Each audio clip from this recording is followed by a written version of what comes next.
So we're both North Wales based and bird watchers, twitchers, globetrotters. We're really keen about the natural world and the bird life that comes with it. Um, I've been a teacher for over 12 years and try and tie that in with my love of wildlife and try and promote that where I can through my teaching and the teaching of the national curriculum these days. And Steph. Yeah, I've got a degree in wildlife conservation and zoo biology, so it's something that I've been interested in for a very long time since a very young age. And I've got a real love for traveling abroad and exploring new places, and obviously the wildlife and, of course, the birds that come with them. Yeah. So over the last 10 years that we've known each other, really, we've made a real conscious effort to travel the world and see what we can, really. So our latest expedition was to Hawaii last summer, as Nigel explained. So just give you a little bit more information about that. Um, so our flights and travel during last summer, it basically we can't fly straight to Hawaii. So with most places these days, you're having to do two or three flights. So we started off from Manchester. We had to fly to London first to even get out of the country. We then went from London to Las Vegas and Las Vegas to then Honolulu and then Honolulu to Kauai. So it's spent almost over 24 hours flying between a few flights there. This was then followed by internal flights between each island. So that was the best way, and to be honest, it was provided like a taxi service, so you could have a half an hour flight from island to island, and that was the easiest way of getting about. So we spent 3 weeks spent between traveling from Kauai to Maui to Hawaii Island itself, which is also known as Big Island, and Oahu, with car hire on each island. So Hawaii and its history. Hawaii is an island state which lies around 2,000 miles from the US mainland. The islands were geographically formed about 5 million years ago, which is actually young compared to the oceanic crust of the islands, which sits over 70 million years old itself. It's believed that the first birds arrived in Hawaii through a finch eruption over 3 million years ago from Asia. Time then allowed evolution and runaway for these to form over 50 distinct species. Then the Polynesians arrived in Hawaii around 1,500 years ago. Today, Hawaii is surviving with native species and are all descendants of just 14 successful immigrants. A goose, a duck, a heron, a hawk, a gallinule, which is a bit like a moorhen, a coot, a flycatcher, a thrush, a reed warbler, a rosefinch, a stilt, and an owl and a crow, and a unknown species related to waxwing. So, the birds of Hawaii in numbers. Unfortunately, it provides some reasons for for some headlines for the wrong reasons, but also many for the right reasons as well. So altogether, it has recorded over the all the archipelago is 350 bird species. Of those, 44 are endemic bird species to the island. However, with the sad thing is that the 95 are extinct to date, which is a real concern for nature conservationists. And outweighing the endemic bird species are the 60 species that are now self-sustaining and being introduced over the last couple of centuries. So furthermore, since humans arrived on Hawaii, no less than 95 of those 142 species that were originally endemic have now sadly become extinct. There was around 60 introduced sustaining species across Hawaii. These were quickly introduced from the 1800s over the decades for a variety of reasons, to control insect pests, to add a splash of colour to the islands, and unsurprisingly, Hawaii has the highest proportion of introduced species of anywhere in the world. Okay, so the first island that we visited on Hawaii was Kauai Island. So that's the oldest of all of the islands of Hawaii, and it's also known as the Garden Isle. It's one of the most beautiful of the islands, and it's known as the Garden Isle due to the incredible forests, like you can see there, that absolutely cover the island. It's a lot less built up than the other islands that we visited. It's a lot more rugged, and it's very lush due to the high amount of rainfall. I think it's one of the top 10 rainiest places on the planet. And it also has a very beautiful coastline, including the Nepali coast, which may be familiar to some people, because it was actually the inspiration and filming location of the Jurassic Park films. So you might see some photos later that you recognize from some of the films. One of our main priorities on board as soon as we arrived in Kauai was the Laysan Albatross, because these birds, they go out to sea for many, many years after they've fledged the nest. So they can be up to out for sea for up to 5 years. So we had a very, very small window of opportunity to connect with these birds before they fledged. Now, the adults would come in every few days to feed these birds, and they were just about hanging on at the end of July when we turned up to see them. So the Hawaiian Islands are home to 99.7% of the population of Laysan albatross, and the entire population of over 1.1 million individuals are found on the Hawaiian Islands. Now, Kauai itself is home to a small number of individuals, and um, they're found on the north coast of Kauai, where they can be often found in people's gardens, because before people started inhabiting Hawaii, they obviously nested along the coastline, and now in the last century, obviously, the more buildings that have been built, they are still using that land to nest and breed in. So you often find that chicks have been left to fend for themselves for a few days in between feeding flights from the adults. Now, we were very, very lucky to do a little bit of research and find a couple of locations where a couple of near fledged birds were still hanging on. So the first day was spent moving to the north of the island to see this beautiful bird. The last remaining juveniles are fledging in July, so we were really lucky to catch on with one of these. And this individual was called Wisdom. Oh, sorry, Lucas. Lucas, sorry. But Wisdom was and is known globally as the oldest bird in the world. I think over 80 years old. Yeah, yeah, Wisdom's quite a famous bird. I don't know if anyone's heard of Wisdom. It's the oldest bird in the world, and it does live on Hawaii. So that's one of these species. Yeah. And then the next place that we went to on our day two was Kilauea Lighthouse, and that provides the best views of the Pacific seabirds in Hawaii.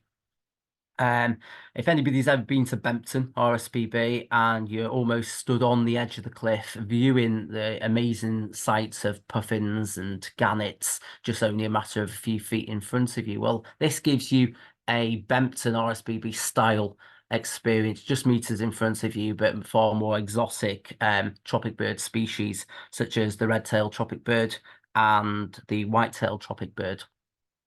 Now, we were really, really lucky actually, because these were the two species that we went to see. And as we were just stood there, as you can see, next to the lighthouse, just viewing viewing over the cliffs, I picked up a red-billed tropic bird. And now, unbelievably, red-billed tropic bird don't breed here, but to actually find a red-billed tropic bird in Hawaii is actually registered as a mega bird alert. So we'd actually managed to pull off all three of the world's tropic bird species within a couple of hours at Kilauea Lighthouse. One of certainly a memory that will last a very, very long time. Yeah, I think it's the only Hawaii is the only place in the world as well where you can actually see all three tropic bird species. Yeah, yeah.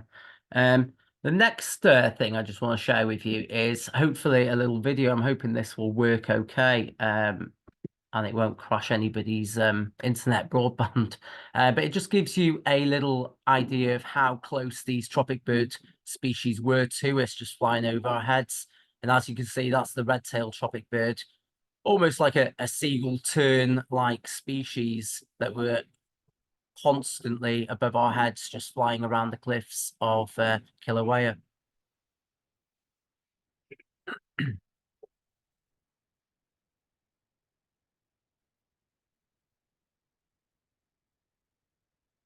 This species here is the white-tailed tropic bird, a lot more steadier in flight, very straight streamline, and would often glide on the wind. This often always kept a little bit further out to sea than what we would have liked, but provided some amazing sights for sure. Sadly, we were too excited to get video of the red-billed tropic bird as we were IDing it and in disbelief at the time. So this site just kept on giving, and again, as I mentioned, that Bempton RSBB style of views, we had the red-footed booby in the top left corner there. We had nesting wedge-tailed shearwaters, quite a large Corey's great type species of shearwater that we're more familiar with in this country, just nesting on the outskirts of the paths, so you could literally just walk up or walk past this species. In fact, the first time we went to this lighthouse, we walked straight past them without even realizing they were nesting right next to us, probably because we were in total awe of the tropic birds that were flying around. And the great frigate birds as well, known as the pirates of the ocean, are always making an appearance, flying over and gliding over our heads. So, and a couple of images at the bottom just to show the views that we had from the point. So the water birds, as well as mentioned before, a lot of these species came from one individual of duck and one individual of goose. So ponds, wetlands, and marshes are rare on Hawaii, which means so are the water birds that live there. Most resident species are either full species or distinct subspecies there. That was one of the perks of going to Hawaii and seeing these species.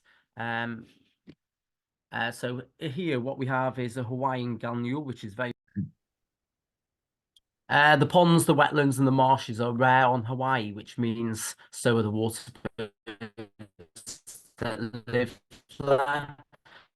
So most resident species are either full species or distinct subspecies.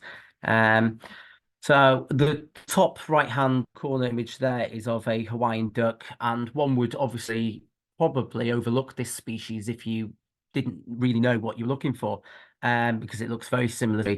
Hawaiian duck has been part of the ecosystem in Hawaii for tens and thousands of years. However, it's only the last couple of decades it's felt the full threatening force of extinction. In addition to habitat loss and introduced predators, its greatest threat in that of hybridization with the closely related and far more familiar to us, the mallard. So Kauai is the place where is pretty much the last place on the Hawaiian Islands where you can see this and in its pure form. A couple of other species, as you can see at the bottom, we've got the cattle egret there, the common gallnule a little bit lower down, which looks very similar to our moorhen, and the Hawaiian coot, which is a distinct species as well.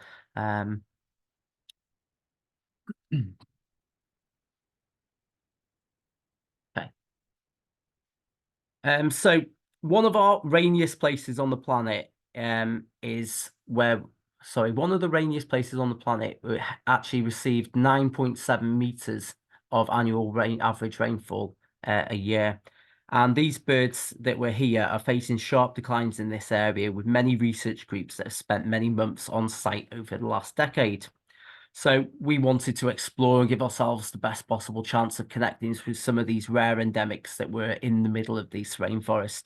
So a 3-hour or 4-kilometer trek awaited us through slippery slopes, boggy grounds, dense vegetation, and crossing streams with narrow muddy paths to get to the location that historically has been excellent for those QI endemics.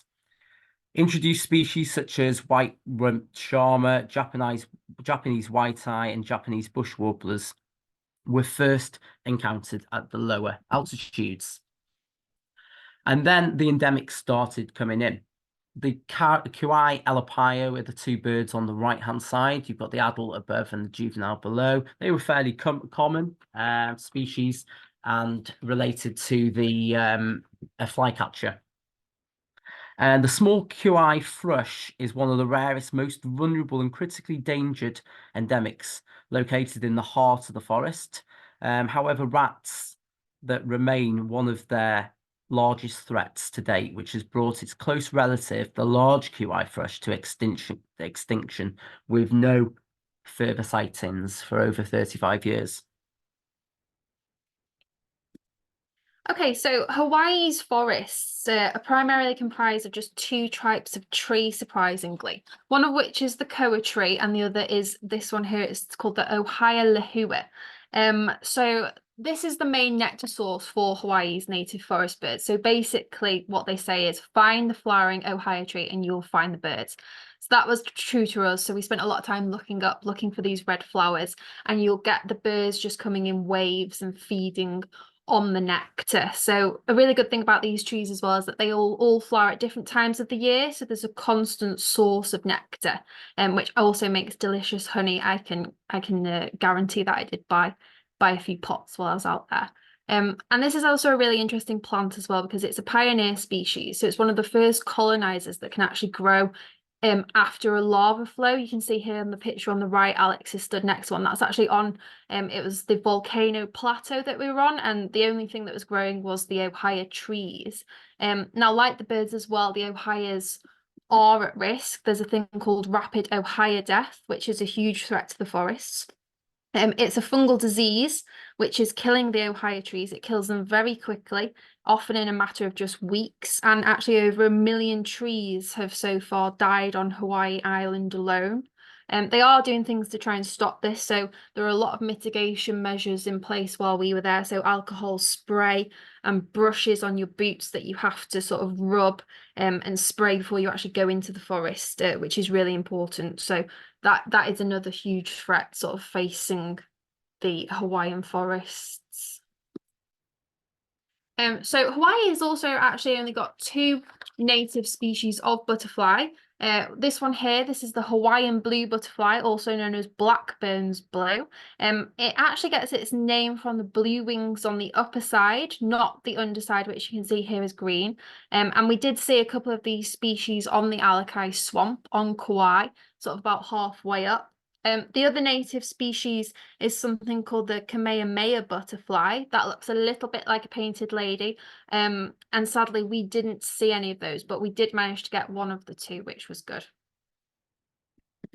Back to the birds.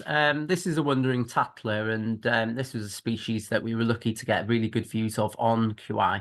A bird of rocky coastline and lava outflows. It's made its Hawaiian Islands its home. It does range a little bit further than Hawaii, so it's not an endemic. It's right round the Pacific ring. But we were really fortunate to come across one of these species. We did have a couple of other sightings of these birds throughout our whole trip, but by far we had the best species on by far we had the best views of this species on the rocky coastline in Kauai. So to the honey eater creeper, species. This was by far one of the commonest and most widespread honey eater species of the Hawaiian Islands that are called the Apapani. This species is found past high elevations, but appear to have some resistance to the avian malaria, which threaten a lot of these species in the area. So again, as Steph mentioned, the Apapani drinks nectar from the flowers, serving as an important pollinators to the forest. Okay, so while we're on Kauai as well, we took a boat trip out. So we went along the Nepali coast, which is the picture on the right. That's where Jurassic Park was filmed and served as the inspiration for the island where the dinosaurs were, obviously. And the boat took us out to a place called Lahua Islet, so it was across the channel, and this was a really great opportunity to see a lot of seabirds while we were going over there. So obviously there's the brown boobies, we've got the frigate birds, we saw bandrump petrel as well, which is actually a really interesting Hawaiian subspecies. It only breeds on these islands, and it's only very recently that they've actually found out where the breeding colonies are. So obviously the boat took us over to Lahua Islet, which is where we have the black noddies. As you can see, it's got orange feet. It's a special Hawaiian race. And Alex also picked up a mast booby as well while we were over there. So there were absolutely hundreds of seabirds. It gave a great opportunity for people to go snorkeling as well if they wanted to. So if anyone does go to Hawaii, I would highly recommend taking a boat trip out. Because it was amazing. And we did have Newell's shearwaters out there as well, which are again they're endemic to Kauai. They're also in a little bit of trouble as well. I don't know if anyone's seen on any of the documentaries. They're the shearwaters that they get disorientated by the bright lights when they sort of leave the nests when fledging, and often people find them on the ground. They're susceptible to predation by cats. So there's a big sort of rescue sort of operation going on to try and take them in and release them back out at night when it's safe. So Hawaii as well is also home to a lot of interesting sort of sea mammals. We've got spinner dolphins here as well. They live in all tropical and most subtropical waters, so you may be familiar with them. They're found in the Atlantic, Pacific, Indian Oceans. And we've got here a little Hawaiian monk seal. He's the only native seal to Hawaii, and along with the Hawaiian hoary bat, is one of just 2 mammals that is endemic to the Hawaiian Islands, which is quite unusual. They are endangered. Their population has been declining.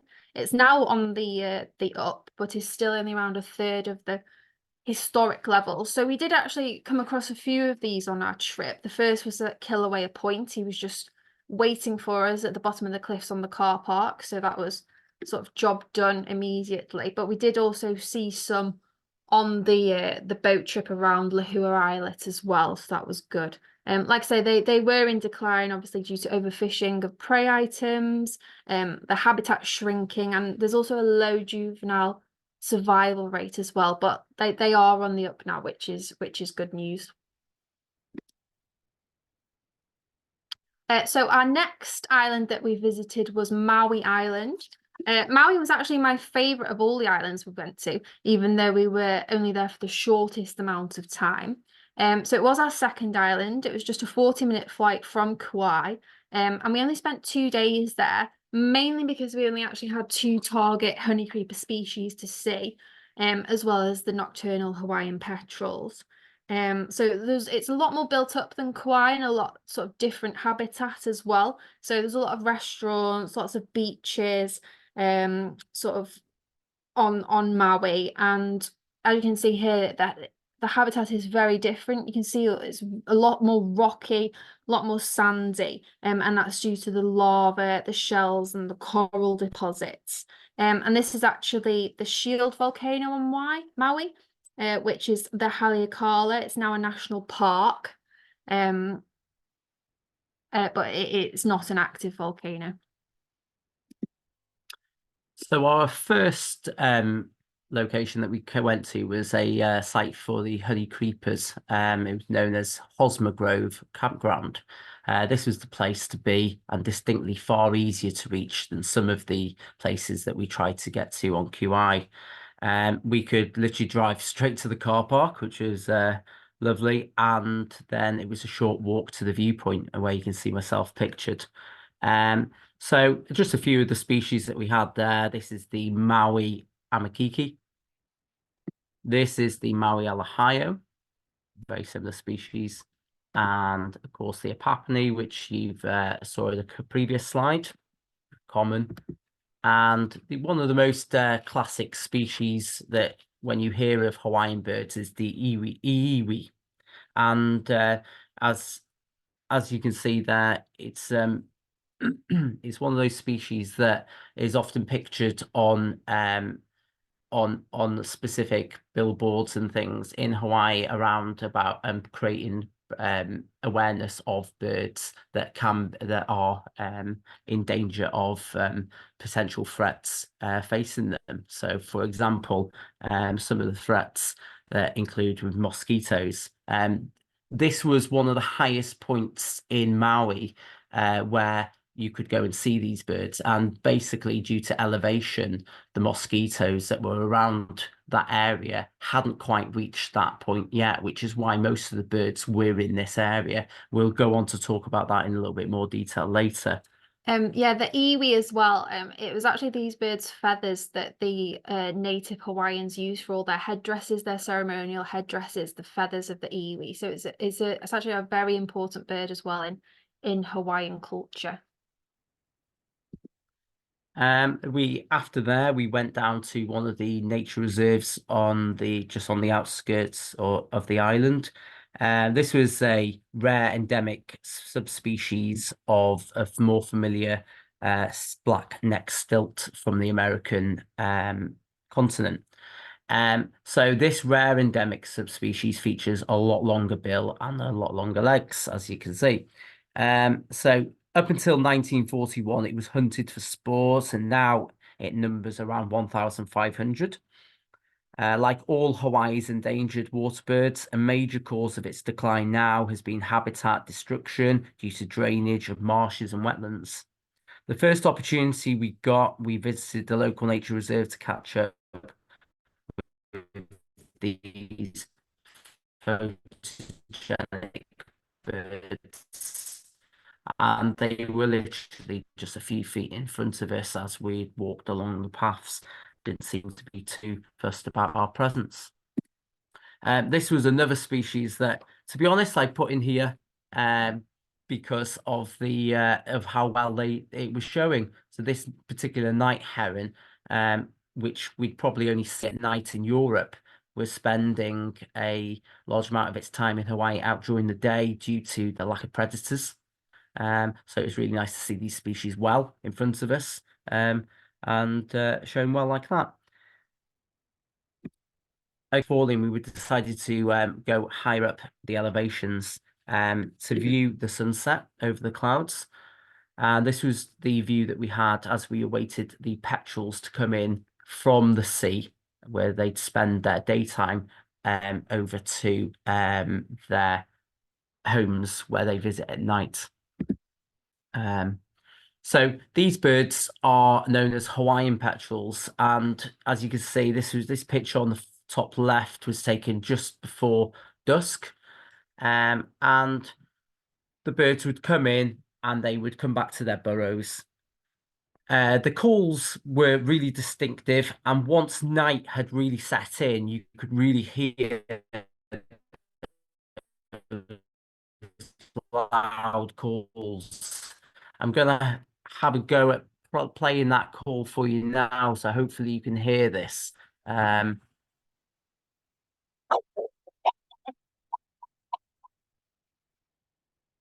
So basically that call was constant, and one of the things that we took with us was a night vision camera, and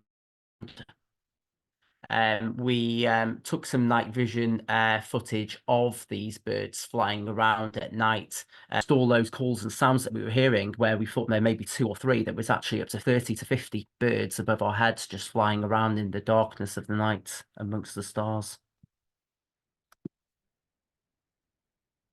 Yeah, so our third island that visited was Hawaii Island. That's also known as Big Island. This is actually the youngest and largest of Hawaii's islands and is nearly twice as big as all of the other Hawaiian islands put together. As such, it's got a whole range of climates on the island. And I think it's about 6 of the world's microclimates that are not found on Hawaii's Big Island, which is it's quite astounding. So we stayed over on the west coast at a place called Kona. So that gave us good access to all of the locations that we wanted to visit. And this is also the most volcanic of Hawaii's islands. So we actually visited 3 of the 6 volcanoes that can be found. We visited Mauna Kea, which is in the north. We visited Mauna Loa, which is in the center, and we also visited Kilauea, which is on the south coast, and that is the volcano that has been erupting most recently. I don't know if people have seen it on the news. I think it was last year and a little bit at the start of this year. Kilauea was erupting, so there were quite substantial lava flows, which is quite exciting if you are on Hawaii at that time. When we were there were no active eruptions, which was a shame because it would have been really cool to kind of see all the lava coming out. So we just sort of saw the steam vents and stuff like that, because I think it had been about 2 weeks since it had finished erupting when we were there. So one of the first visit sites we needed to get to was one of the Mauna Kea locations. And that was for the Pelida, which is a critically endangered species and is the last of its finch-billed honey creeper species. The Pelida's range is highly restricted, with just under 3/4 of the population inhabiting one slope on the volcano. Worryingly, a recently published population estimate in 2021 had hit its lowest level since 1998, when the first counts were carried out, with a point estimate of 678 birds left. And that was down from 1,432 in 2019. A further recent unpublished study just prior to this talk in 2023 showed it was likely that there was less than 300 individuals in the wild, marking an alarming decline in this species. With its golden yellow head and breast, the Pelila blends in beautifully with the mammain blossoms that it feeds on. However, they feed on the seed rather than the nectar. At such a high elevation, Mauna Kea has an alpine climate with overnight frosts and a common dry desert feel, making it prone to fires during the summer months. After some patience and some glimpses and some further searching, a small flock of firebirds flew into the trees above us, and we felt really privileged to see this species, as we don't know how long it could potentially be here.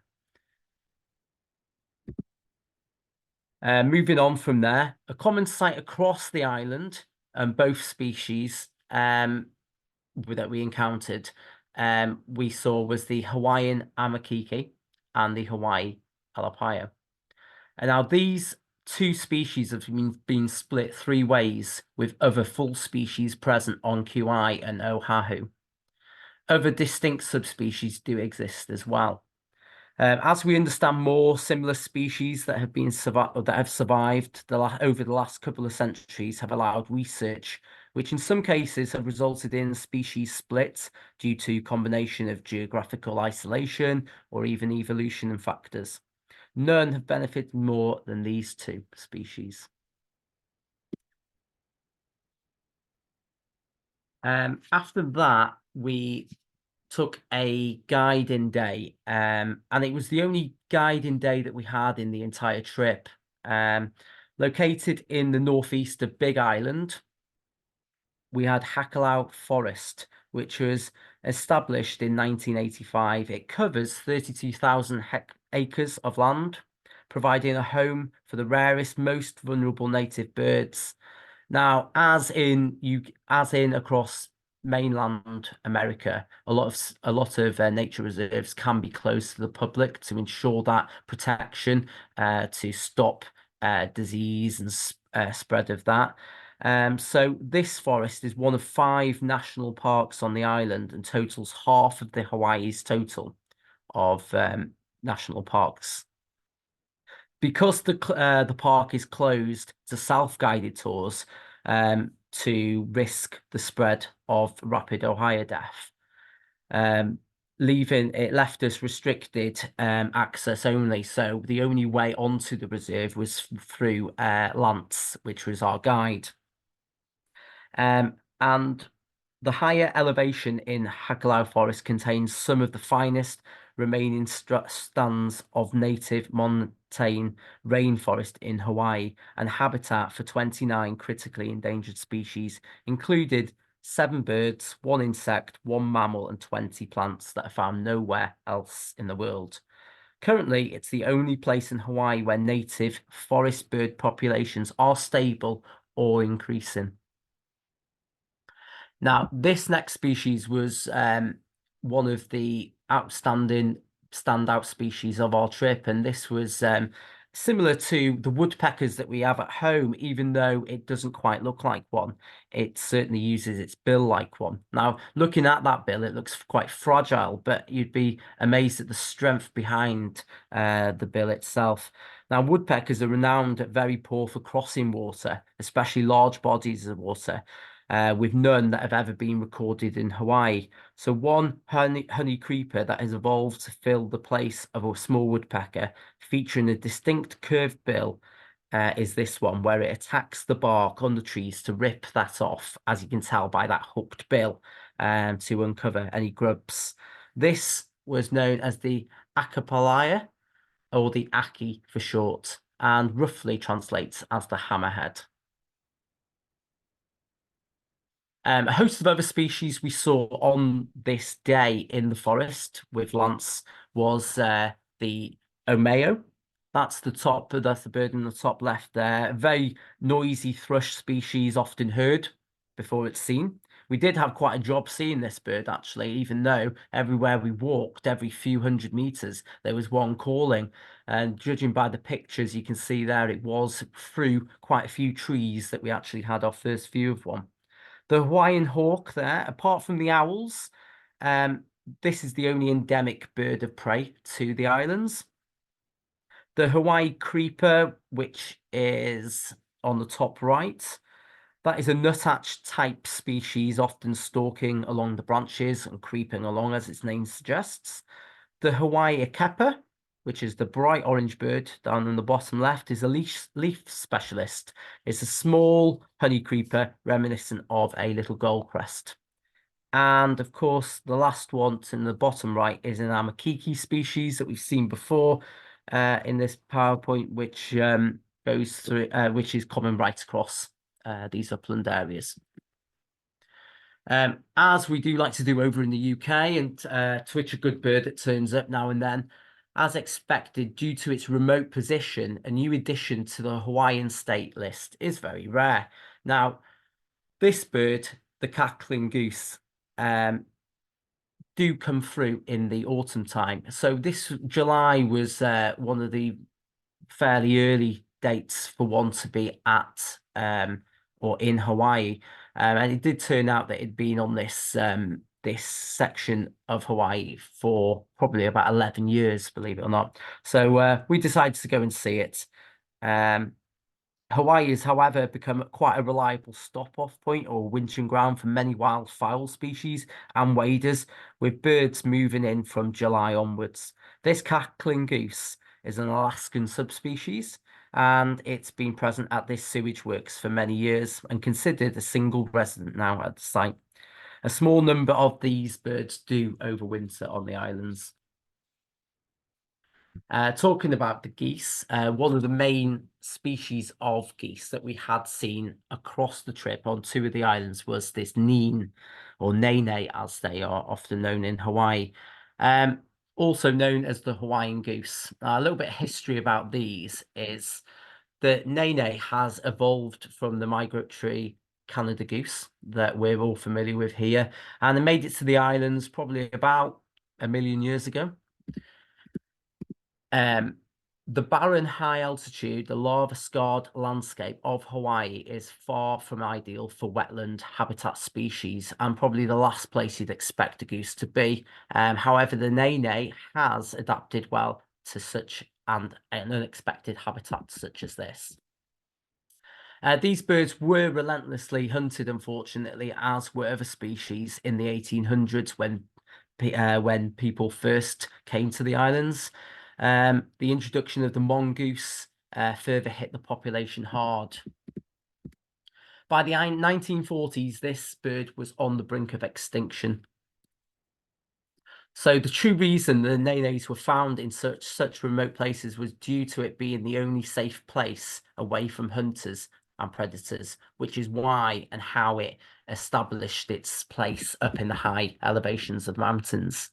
In conjunction with the Wildfire Wetlands Trust in the UK at Slimbridge, programs helped increase the populations for over 25 years to over 2,000 birds. So one of the biggest success stories of the Hawaiian Islands to date. The main releases were on Big Island, with another small group introduced to Maui. The introductions proved to be slow, but often incurring setbacks from mongoose and feral cats. In 1992, a Category 5 hurricane ripped through the islands, causing mass devastation and the final blow to some forest species at the time. In the progress, a large pen of nenays that were being kept on the island for a future release were damaged, causing an accidental release on QI. Although this wasn't planned and authorities didn't want to tamper with nature, it proved to be a blessing in disguise, as the largest nene population is now present on Hawaii, QI to date. So from that time on, really, they have colour banded these individuals where they can keep track of them. The conservation of the nene and the rehabilitation of this species spans for decades, involving thousands of people and numerous organisations. The purpose of this project is to supplement existing efforts by providing stakeholders heavily involved, who are heavily involved with the most up-to-date information about individual nenes. And some of the birds that I managed to read had been present on the island and banded for over 12, 15 and 15 years. So it was nice to get some information down. And a couple of those birds hadn't been seen in over 5 years. So it just shows and proves how important the colour banding and rigging is in conservation. And then we took a time out from the species, from the birds, and we went to visit the National Volcano National Park, which is Kilauea. As you can see, the views were just stunning, and it really, these pictures don't do it justice. There were a couple of extinct doors, and the picture that you can see in the top right had only been the volcano had only erupted as recently as 15 years ago, which had now moved. The main eruption had been coming out from another event, so this was deemed safe to walk on.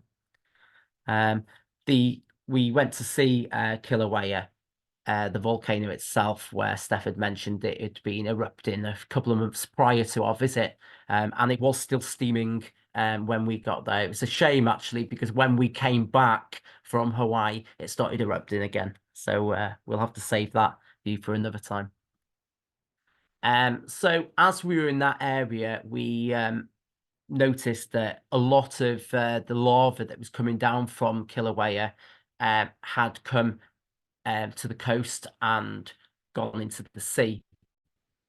So these black noddies that Steff had mentioned before, the Hawaiian endemic subspecies, would often come to roost on these lava cliffs. And so we made our way to the coast, and hundreds of these black noddies coming in to roost on the lava cliffs, which was a lovely sight.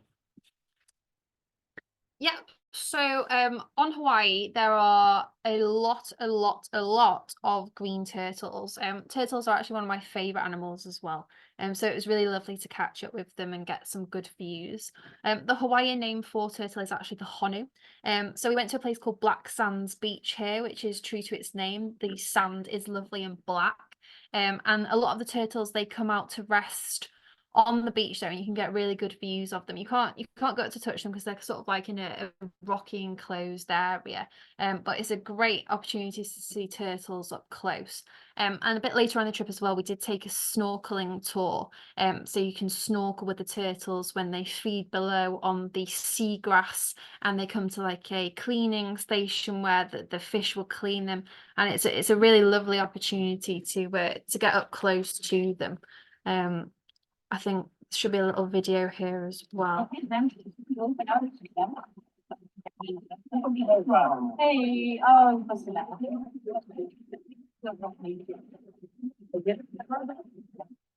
So obviously on Hawaii, the most common species was the green sea turtle, so they were everywhere. But there were also hawksbill turtles as well, that are a lot rarer than green turtles. There are several small populations on Hawaii's south coast, and we did actually come across a hawksbill turtle nest as well. So obviously you can't get up close to it, you can't touch it; it's all fenced off. But it was nice to see that they really take it seriously. They do a lot to protect the turtles over in Hawaii. They're considered quite a sacred animal as well. So it's really good to see that in action. As well, do you want to just play? Hey, Oh, the bandwidth.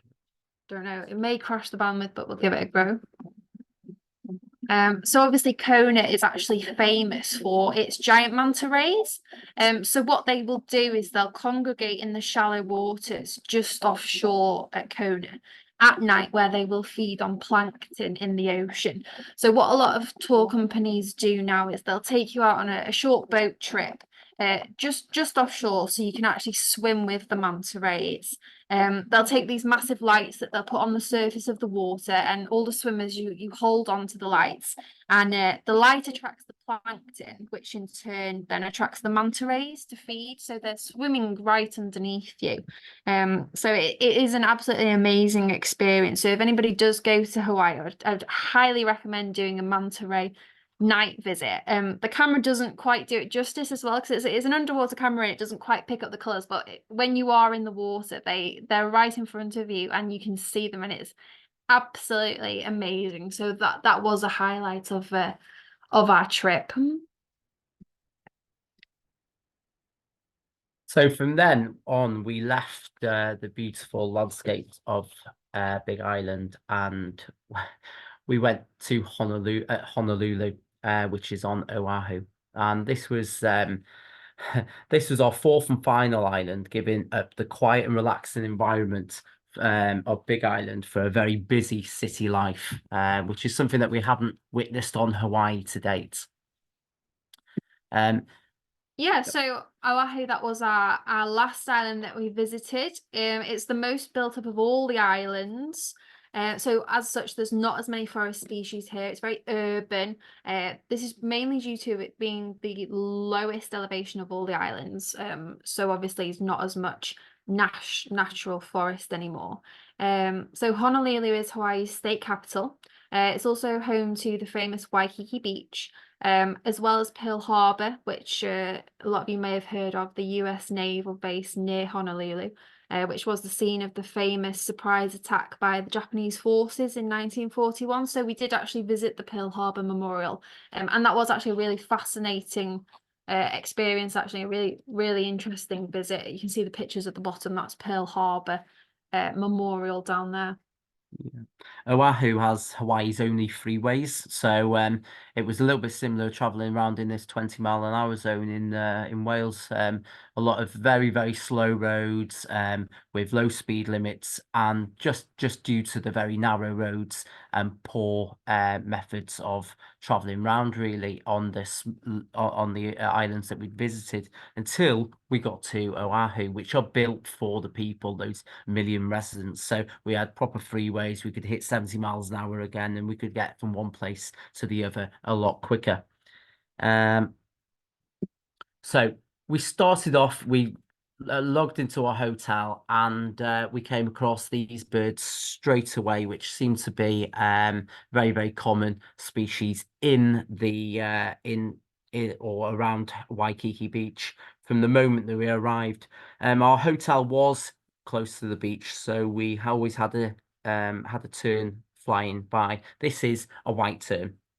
Most of the Hawaiian population of white terns are located in the northwestern Hawaiian Islands. So with the majority percentage here, you can't see these graceful birds anywhere else but Oahu. You may get lucky on boat trips around maybe some of the other islands outside of breeding season. They do breed for a large proportion of the year. The urban and the suburban areas of Honolulu are much favoured, and they'd often nest in the trees in the parks, which I'll show you in a moment. While they may be seen flying overhead, in other areas of the island, these seabirds currently only nest in the city. Prior to 1960, this was an unheard scenario in Hawaii, with the first pair discovered in and around Honolulu in 1961, and numbers now exceed 2,300 birds today. So going on to the breeding, we saw a lot of evidence of this in July when we went. They breed all months during the year, but the busiest breeding season is from January to June. They would nest in the trees, and those trees would feature a blue ribbon tied to the trunk so it could be carefully recognized by people passing by, and they'd be monitored as well. With those, adults seem to always nest in trees, laying their egg directly onto the branch, which seems quite reckless, just leaving an egg. It reminds me of the guillemots and the razorbills on our coastline that just drop an egg at the side of the cliff and hope it'll stay there. They are a little bit smarter than that, these birds, because they will often nest into like a little hollow on the branch, and they'll stay with it until the chick hatches. Now the chicks, they hatch and they are born with very, very strong claws. And while we were there in Hawaii, we did notice that the winds were pretty strong, as what coastal locations can often be, especially on islands. But this little bird on the top left, the little chick, which was only a few days old when we found it, was sustaining 40, 50-mile-an-hour gusts to stay on that little branch. And it managed to cling on okay. Now, there are rescue parties involved, and they will take birds that have been blown out of trees if that does happen, but the vast majority do make it through the first few days of strong winds to go on and be successful. Even day-old chicks, as I've mentioned, would hold on in a storm. So life's in the park there. As I've mentioned, the little terns, the little white terns would be flying around above our heads there. They were lovely. So were these species here, and this was a Pacific golden plover, a species that you wouldn't expect to be just walking around in a park as you're generally going out for a walk. So this was quite a standout species, and the views that they gave were amazing. You could get up to a couple of feet. You might be used to pigeons and feral pigeons in our parks, but over there they had these Pacific golden plovers. Now these birds would be coming in at in July, just from their breeding grounds in Alaska, and some just starting to lose their breeding plumage, like this bird here, in preparation for their winter in the warmer climate of Hawaii.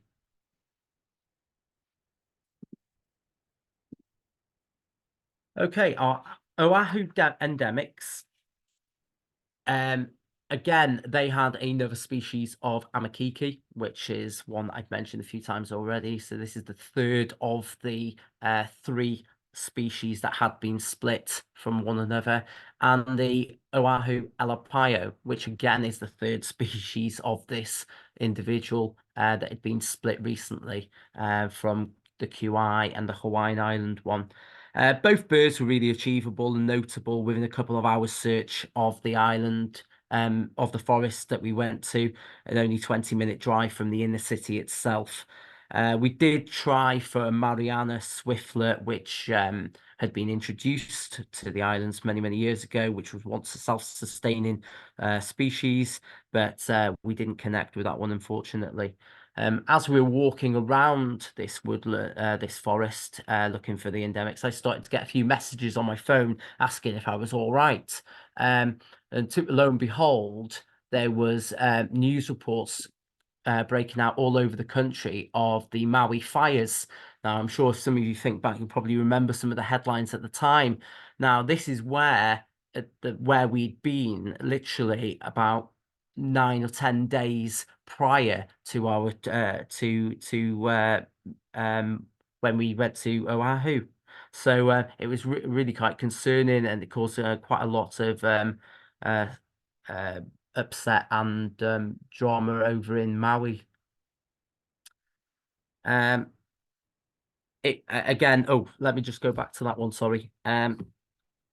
It would only take a freak accident like this, or a bushfire in the future to potentially wipe out entire vulnerable species of such as the pallidus that I spoke to you about earlier. One thing that I have avoided mentioning up until now is the cat C birds that were there. Now, category C birds are introduced self-sustaining species. We have a few in this country. Ringneck parakeet, just to name one, that seems to be taking the country by storm. These have been known to self-sustaining for many, many years, and once they've been breeding for quite some time, they become stabilized. Now, the feral pigeon became the first bird to be introduced in just before 1800, and since then, a lot of other species, Asian American species, have been introduced for various reasons. And part of those are filling the void of declines of native species as a substitute instead to attract visitors to Hawaii. Others have been introduced incidentally from collections, and now with a trip to the local park or garden, you're unlikely to not come across a Category C species. But as the local guide Lance that we spent a day with said, the Hawaiian bird is across Hawaii accept and welcome each and every one of them as their own. They say they are doing every part to boost the globally endangered Java sparrow, where it seems to be thriving well in Hawaii, which is the bird in the bottom left there. A few of the species I'll just quickly go through are regular self-sustaining species in Hawaii. Some of them that you may recognize from the mallard, some of the slightly rarer, like the caliche pheasant from Asia. Common waxbill is often quite common across the world in various locations. And you've got saffron finches designed to ignite a bit of colour. And same with the yellow-billed cardinals from South America and the zebra doves from Asia. Canaries of various descriptions, munias, spotted doves, even the peacock we managed to come across as well, and a little yellow-faced grass quit, which is quite a rare little species in its own native ground, which seems to be doing okay in Hawaii itself. So with the days running out, we decided to connect with this species here, which is a bristle-thighed curlew. This is quite a similar species to our curlew or the whimbrel that you may be familiar with. Our last day, we had this last target species to get. Now, this is quite a large shorebird, similar to our whimbrel or curlew. With most waders, they undertake huge migrations, and midway through August, sorry, is probably the best time to start connecting with bristle-thighed curlew, as they don't over summer on the islands. It's a very restricted wader, and it will breed in high Alaska, the Pacific.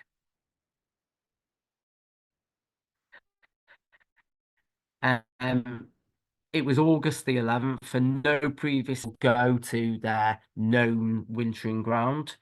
And we thought we'd give it a go. The site is in the north, and it's a good 2-hour drive, so we were just really taking a punt, really, our last opportunity to hope to connect with this species. We walked 3/4 of the way around the reserve with very little to offer apart from a few sandlings, grey francolin, which is introduced, and a pheasant. Mainly focusing on search on the golf course itself, I decided to scope down on the beach. I picked up 3 darker shapes which looked good for these species. As we got a little bit closer, we managed to confirm that they were bristle-thighed curlew, which later flew onto the golf course and started feeding. So we're really, really pleased to catch up with the species.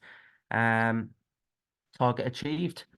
Just a little picture there, just to show the difference between the whimbrel, which is the Hudsonian American whimbrel there, a subspecies of our whimbrel, I think, currently.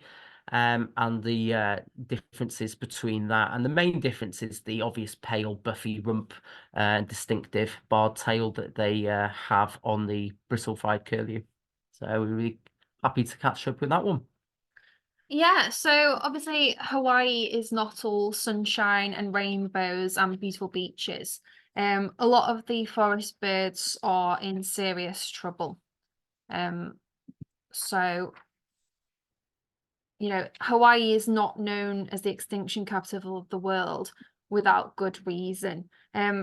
As you can see here on the right, this is just a little snapshot of birds that were actually officially declared extinct in 2023, so last year. And actually 8 out of 10 of them were from Hawaii. I do actually have a book as well on Hawaiian birds, which was published back in 1993, so around 30 years ago. And it's actually really sad and astonishing to see that some of the species detailed in the book as, being found in the forest, still being there, they're no longer there anymore. They've gone, they've completely vanished, they've become extinct, and they're not even listed on that graphic there on the right. And as well, it's really sad to see that a lot of the birds in this book from 30 years ago, they're listed as common and abundant, they're widespread, really easy to see. And you go there now and they're basically facing extinction. They're really hard birds to see. So why are Hawaii's forest birds in trouble? Well, the main reason, surprisingly, is actually due to mosquitoes. Now, mosquitoes are not native to Hawaii. Hawaii's isolation meant that it was one of the few places in the world without mosquitoes. So obviously the forest birds have evolved without mosquitoes being present. So as such, they have no natural immunity to the diseases that they bring. They were first brought over to Hawaii in 1826 on a whaling vessel. And due to the climate, obviously, it was favourable for mosquitoes. Their population absolutely exploded and they are thriving. So basically, the mosquitoes, they will transmit two main diseases that are the biggest threat to the birds, which are avian malaria and avian pox.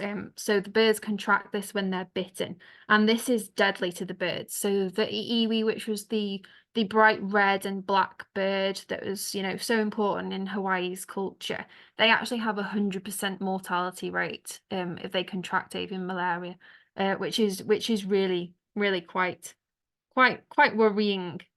So climate change also plays a factor in this as well. So the rising temperatures on Hawaii mean that mosquitoes can now go higher and higher than ever before. Alex mentioned Hosmer Grove on Maui, obviously due to its high elevation. The mosquitoes have not reached there yet because it's not warm enough for them. It's still cold, the same as Hakalau Forest. With the guide with Lance, the birds are doing really well there because obviously higher elevation again, so the mosquitoes can't go there. But obviously Kauai, extremely low elevation, and now the birds are at extreme risk there. The mosquitoes have now reached right to the top of the forests now, which was the birds' last refuge, which is why we're now seeing real rapid declines. Obviously, Alex mentioned the cat seabirds, which have been introduced, but a lot of other mammals have also been introduced to Hawaii, which are causing a lot of problems that you might not think. So obviously pigs, they do quite a lot of damage. They'll be rootling around in the soil, which in turn, with a lot of rainfall, creates standing water, which again, mosquitoes will use to breed. A lot of cattle, goats, mouflon sheep, the mongoose, feral cats and rats, they're all causing massive problems, predating young, predating eggs, causing nest failure. So they're all real problems to all the birds. This was just a little video as well that I took while I was up there. I don't know how well you can hear it.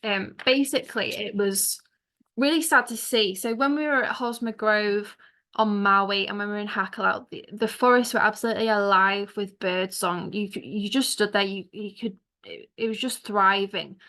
The difference between that and Kauai was really sad and astounding. So you're in the forest, it's pristine, in the middle of nowhere. You would think it'd be absolutely teeming with bird life, but it was just absolutely silent. I don't know if you'll be able to hear it, but basically all you could hear was the sound of the cicadas.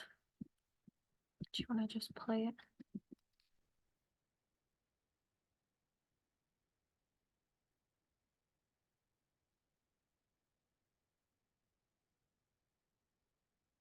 Yeah. So it was really, really sad to kind of witness firsthand. So the species that are most at risk now, obviously Alex has spoke to you about the species that we did see, but there are some species that we didn't see, mainly due to the fact that they're now declining in such numbers.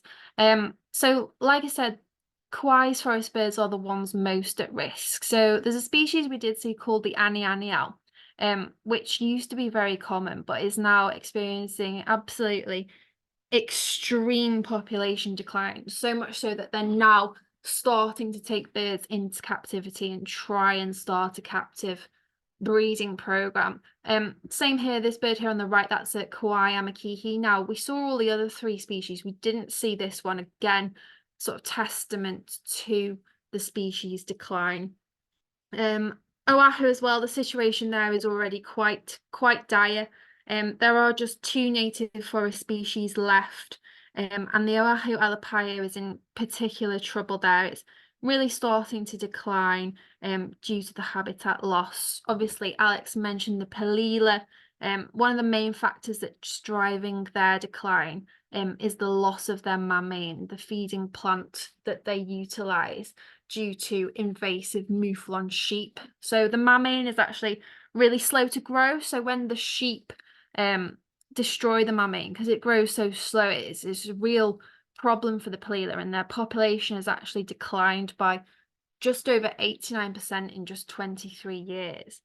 And also as well, the Hawaiian crow. Now, this used to be a species on Hawaii that is now functionally extinct in the wild. It's completely gone. They have tried a captive breeding populations of Hawaiian crows, but it's not worked. The crows, despite being really intelligent birds, they just can't seem to survive when released back into the wild again. The young are predated by the Hawaiian hawks, and obviously feral cats are a real problem. So there's some other species as well that are really interesting, again, that we didn't see. This is the akekii. They're found on Kauai and they are in real trouble. They did attempt a captive breeding population of akekii, but this was not successful at all. About 5 years ago, they only had 10 that were in a breeding facility. Obviously, that's far too small of a population to be viable. And they've actually declined by 98% between 2000 and 2012. So they're quite similar to the Hawaii akipa that we saw on Hawaii Big Island, the little tiny red bird. This is the Kauai equivalent. But they are predicted to go extinct in the next few years. Now, this one here is the akokahiki. That is also called the crested honeycreeper. It's a really funky little bird. It's got a little crest on its head, really jazzy colours as well, and that's also critically endangered. That one is found on Maui, at a place called Waikamo Forest Preserve. That is a private preserve. You can't just walk in there and sort of look around, but you can book on a guided tour once a month with the Forest Conservancy there. So they're in real decline. Their population is kind of stable, but they're in very low numbers, so it's critically endangered. And similarly on Maui as well, we've got here, this is a really cool bird. This is the kiwikiu, or the Maui parrotbill. Again, their numbers are extremely low. There's just 135 birds estimated to be left in the wild in 2021. Again, we didn't see one of these because like I say, they're in the Waikamo Forest Preserve, but a really interesting bird, and that's one that the conservation authorities are really looking at to try and save and do some good stuff to try and get the numbers back up. And obviously this one here, this is one of my favorite birds of Hawaii. It looks very grey and unassuming, but it holds a very special place in my heart. This is the akikiki. I don't know how many of you have ever heard of akikikis before, but there is now just one lone female thought to be left in the wild, and it is likely to become extinct in 2024. Now, this is one of the birds that was in my book from 1993 that was listed as common and abundant, traveling in little parties, really easy to see, really widespread.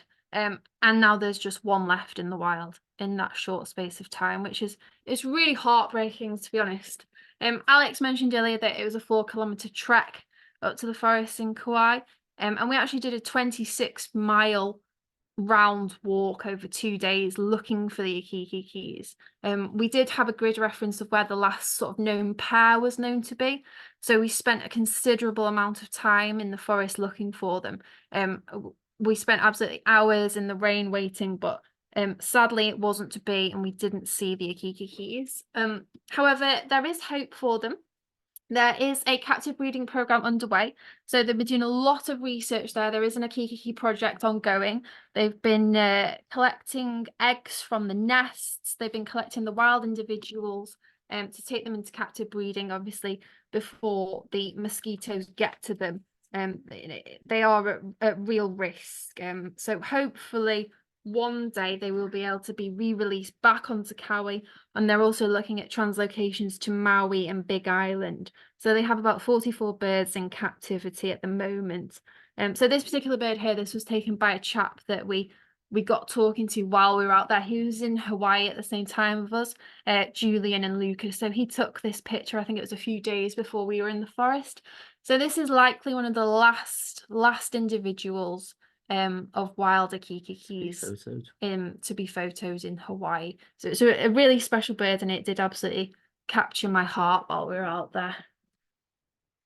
Obviously, there is hope for the future, though. There are many sort of conservation organisations focusing on helping Hawaii's birds. We've got the Kauai Forest Bird Recovery Project. They're focused on the birds on Kauai. We've got the Maui Forest Bird Recovery Project, and obviously birds, not mosquitoes. They all do great work. As do the wildlife refuges, Hakalau. They're doing everything right, and it shows because the birds are increasing in numbers there. Hakalau is one of the only places where the birds have increased thanks to careful management. When we were there, I think somebody had spotted, I think a pig or something had got near the fence, and they were right on it trying to stop these introduced species. Again, Waikamoe on Maui, and obviously the habitat restoration. They're doing a lot of work to help the Palilas at the Palila Discovery Trail. So the main conservation efforts underway, obviously we've got the captive breeding populations where they're capturing the adult birds and taking eggs from the nest to try and create that secure population. They're doing the trapping of the invasive species. When we were on Kauai, we came across a lot of rat traps and fencing. The rat traps are really important as well for obviously the small Kauai thrush, the puaioe, which is there on the right. So that has been helping them, and there have been reintroduction projects as well that have been for that. Yeah, so obviously the bird on the right, that's the puaioe, and that is actually has had a really successful reintroduction project. So in the 1990s, it was actually on the brink of extinction before they started a captive breeding population where eggs were collected. They bred very well in captivity, and after 14 years, they'd actually released 222 birds in the Alakai which is where we were exploring. However, they did find that most didn't actually survive for more than a year due to the predation of the invasive rats. So the program was halted in 2017, but there are now over 500 birds on Kauai. So it's been shown to be a very successful sort of project, and it's really a thing that they're doing on Hawaii. It's something that No, don't know, is the internet I gone? think it's okay. Okay, so the main project that they're doing on Hawaii is something called incompatible insect technique, so IIT. So basically, this has been used in 14 countries already across the world. So mosquitoes, they actually carry a natural sort of strain of bacteria inside them called Wolbachia. And when a female mates with a male mosquito that contains a different strain of this Wolbachia bacteria, then her eggs are then rendered infertile. So basically, this project on Hawaii has determined the strain of Wolbachia in the female mosquitoes in the wild, and then males containing a different incompatible strain are then released in mass. So we're talking millions and millions of mosquitoes. The male mosquitoes don't bite as well, so they don't spread disease. So the idea is basically to release millions of these males, which render the females infertile. They're unable to breed, and the population then gradually declined. So that is basically their only hope now in Hawaii, to stop avian malaria and avian pox. Some species like the apapani has been shown to have resistance to avian malaria, which is why their numbers don't seem to be affected as much. And some actual individuals as well have been shown to show some resistance. So they've been capturing some birds and they've been finding lesions on their feet, but they've recovered, which shows that they have had avian malaria in the past, but they have survived it. But like I say, some species, obviously, like the iiwi, has 100% mortality rate, so it's quite alarming. So I will say as well, just a takeaway from me, that I would absolutely encourage everyone to visit Hawaii if they get the chance. If you're going on a trip to America anywhere, tag on an extra week and go to Hawaii. I think that a lot of the native forest species are easily doable. You know, you've got the fantastic beaches, you've got the amazing scenery, and I can't not mention the best dessert I've ever had in my life in the world, which is on the top right, the Polynesian black pearl at Mama's Fish House, which was a culinary highlight for me. I can't not mention it, but I would absolutely encourage everyone to visit Hawaii, because it was one of the best places I've ever visited, so it was incredible. Just to end on that, really. So in total, we had 15 forest endemics, which are 2 subspecies, 1 endemic hawk and an owl. 11 new seabird species for us, and 3 endemic duck or goose species. 2 new waders, 18 new introduced species, 1 endemic mammal, which is the seal, and the endemic butterfly as well, which totaled 86 bird species. And basically, thank you very much for listening. We do apologize over the couple of glitches in our internet there, but that's everything from us. So thank you very much. Thank you very much. Thank you, Alex. Thank you, Steph. No need to apologise. Those were minor glitches in what was otherwise a fantastic presentation. Thank you. Absolutely fascinating. I'm sure there'll be some questions for you. I'll just check first of all with Gary. Have we got any questions via the chat box or? We've not. We've just got a comment so far about the very large telescopes on Hawaii, the Keck telescopes, from Clive, who said he was also pleased that you mentioned Pearl Harbor. So. Yeah, I mean, those telescope installations are massive. Do they have any effect at the time of construction on any of the bird populations? Do you know? I don't think so. I think we did see one of the telescopes that was on Haleakala, I think. But obviously where they are, it's really rocky and it's quite arid. They're not in the middle of the forest. It's the forests that are most at risk. So no, they don't. Yes. Yeah. Is BirdLife International involved at all in Hawaii? Did you come across them? We didn't. As a conservation. Don't think we did. I know the main people that are doing the most over there are the Kauai Forest Bird Recovery Project. I know they've had a lot of grant funding to do the research that they're doing, and I think it's San Diego Zoo as well as working with Maui conservation birds. So they're just sort of doing the captive breeding populations. Yeah, and recently the ABA in America have adopted Hawaii to their ABA list, so they've included that into their state list. At one time, Hawaii was separate to the lists that you could add to the ABA list on the mainland. So they've become more invested and involved in that, and the American Birding Association also starting to recognise those concerns and desperate situations that the birds are in Hawaii. So they're pumping a little bit more funding and promotion in with that as well. Thank you. There's a question coming from Gettin. Yeah, it says, do you think the natural history of the islands are well educated in the population there?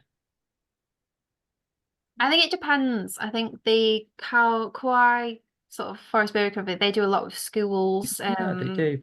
They do a lot of work about the native forest birds. They have a lot of sort of national festivals as well. I think while we were actually there, it was National honey creeper day. Yeah. And they do all sorts of things, but obviously we only hear about the things that we see. There may be many other schools out there that don't know. Yeah. Yeah. Yeah, and Gavin's also added, have you heard of the extinct, I probably get the pronunciation wrong, choir mole duck? No, we haven't. Don't think so. We haven't. We'll have to look into that one. There was obviously, when we were there as well, there's the Laysan ducks, which they'd released on Midway Atoll, but obviously that's now private. You can't visit there, unfortunately. We did look into it, and that's where a lot of the albatrosses are, including, I think, Wisdom. But no, sadly, we've not heard of that duck. And Rachel says, thanks for a really interesting, enjoyable talk, a great duet. Thank you. It was indeed, yeah. Obviously, in many ways, Hawaii is similar to the Galapagos in that it's a natural laboratory for adaptive radiation and speciation in not just birds, but lots of other things. So is there much evidence of ongoing research, either by universities based in Hawaii or from elsewhere in the world? Did you come across any research work going on? Just basically what we saw on site, really. There were a lot.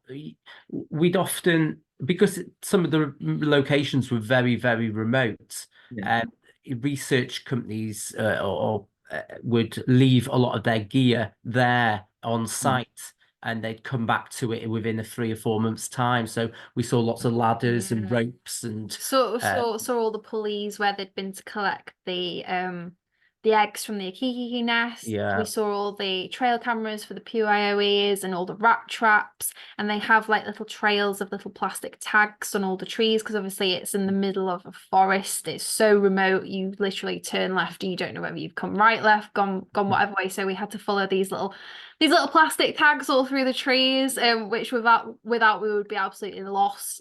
But yeah, I think the research that they're doing mostly is obviously trying to conserve the species and stop their declines.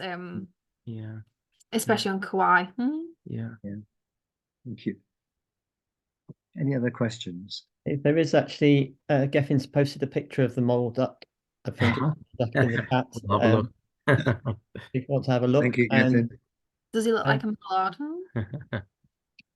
And I think I've answered this correctly. Boris was asking, you missed the first 20 minutes, what time you were there and how long for, and I've replied 3 weeks in July 2023. I think that was it, wasn't it? Pretty much. We went during about the 21st of July, we left, maybe a little bit after that. And we had the last week of July and the first 2 weeks of August. I think we got back middle of August. Yeah, we tried to, I mean, I've got to work around me being a teacher, so I'm restricted to school holidays myself. It was a good time all round for species where you get seabirds that were breeding, that were, like the Laysan Albatross that were just about to fledge. So there was a window of opportunity to go at that point.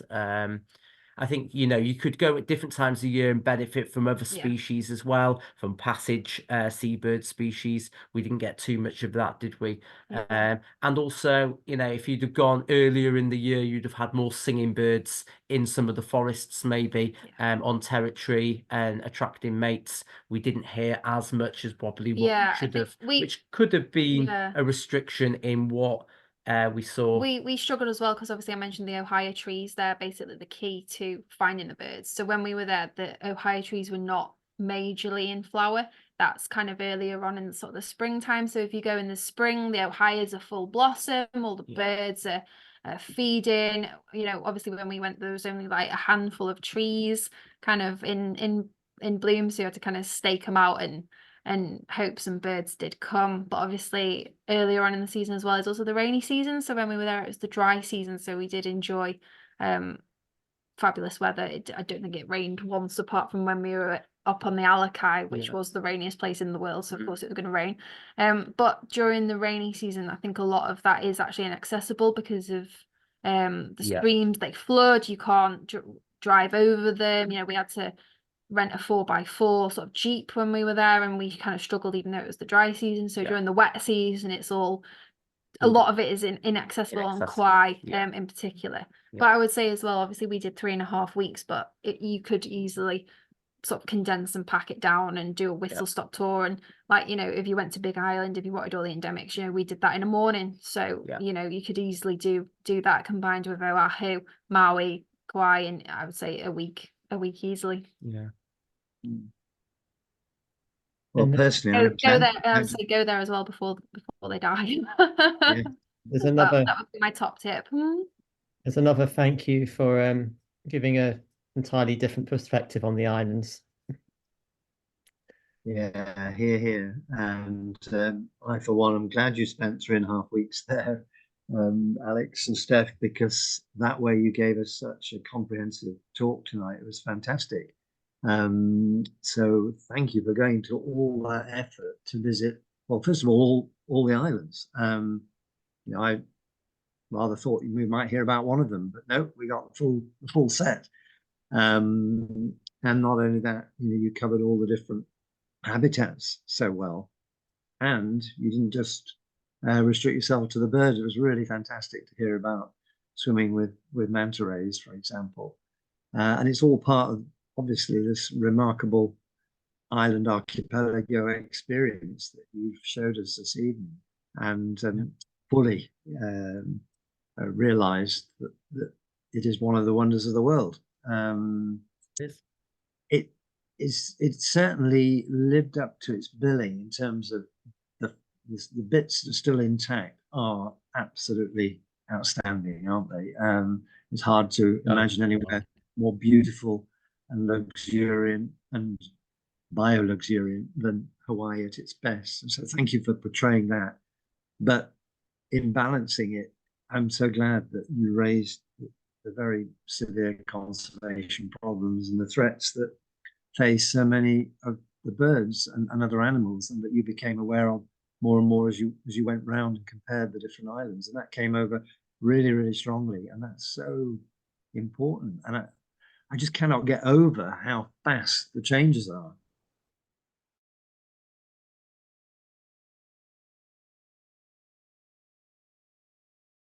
Evolution is a slow process. Actually, I think neither the latter, the extinction process. Thanks for explaining all the threats, many more than I had previously thought of, and the efforts to counter them. And let's hope that they're successful, especially for your beloved Akiki. Yeah. And I can tell in the tone of your voice, you really grown to love that little species. It had become a barometer of your whole experience there and your hopes for the future of the islands. So. And I hope that people will take up your plea and go and see these wonders, and perhaps before it's too late for some of them. It's a wonderful venue, and one I don't think we've heard about before on the Bird Group program. So thank you for giving us a spell of the other side of the world tonight, in all its glory and its problems. It just gives us that much greater feel for the planet as a whole. We'll never think of Hawaii as being an exclusive paradise or one that will live forever, not after what we've heard tonight, but we will, I think, have more respect and appreciation of its remarkable place on our planet. Thank you ever so much for that. Oh, no problem. Thank you. Thank you for having us. Both of you, and the duet worked perfectly. Thank you both. Thank you. Bye-bye now. Thanks very much. Thanks for having us. Okay. Thank you very much for all your time and effort. Much appreciated.